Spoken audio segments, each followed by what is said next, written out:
Que Dieu te bénisse abondamment. Sois pleinement béni. Que cette nouvelle semaine soit une semaine de faveur, de grâce et de gloire pour toi. Au nom suprême de Jésus-Christ.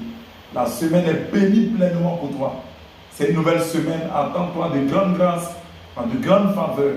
Tu es un fils du royaume. Attends-toi de grandes grâces. Vous savez, le royaume de Dieu est rempli de bénédictions, de gloire, de faveur. Mais il y a des choses à comprendre dans le royaume. Alors dans le livre de Matthieu, le chapitre 11, le verset 12, la parole de Dieu dit, depuis le temps de Jean-Baptiste jusqu'à présent, le royaume des cieux est forcé et ce sont les violents qui s'en emparent. Donc tu vois, depuis le temps de Jean-Baptiste, le royaume de Dieu, c'est la gloire de Dieu, c'est la puissance de Dieu, c'est la faveur de Dieu, c'est tout ce qui concerne la vie divine. Donc tout ça, il dit depuis le temps de Jean-Baptiste, le royaume des cieux est forcé. Il y a une grande destinée en toi. Mais Dieu dit, pour accomplir la volonté du royaume, il faut de la force.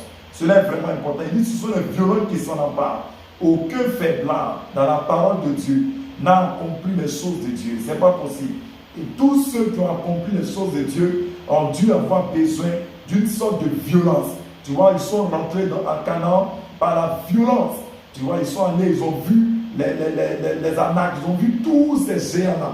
Mais la parole dit Josué et Caleb, alors que les autres se sont vus comme des sauterelles. Josué et Caleb ont dit que ces personnes qui sont devant eux, ce sont eux qui sont les sauterelles. Et que par la puissance de Dieu, ils vont rentrer dans Canaan. Alors, c'est la violence, c'est une sorte de force. Il faut vraiment exercer de la force. Il faut du courage, il faut de la détermination pour accomplir le royaume de Dieu, pour relever les défis. Alors ceux qui abandonnent ne peuvent pas voir les grandes choses dans le royaume. Cette semaine, la grâce de Dieu est avec toi. Tu vois, dans la version du Seigneur, il dit depuis l'époque où Jean-Baptiste a apparu jusqu'à cette heure, le royaume de Dieu se force un passage.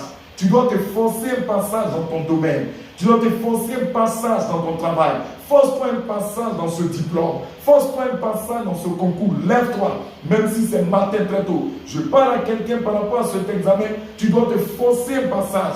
Force-toi un passage dans ce domaine. N'abandonne pas, n'abandonne pas, n'abandonne pas. Cette semaine, la gloire de Dieu t'accompagnera. La puissance de Dieu t'accompagnera. Force-toi un passage dans cette zone. Force-toi un passage dans ce ministère. Force-toi un passage. Le ciel marche avec toi et les choses marcheront pour toi. Au nom précieux de Jésus-Christ, que Dieu vous bénisse.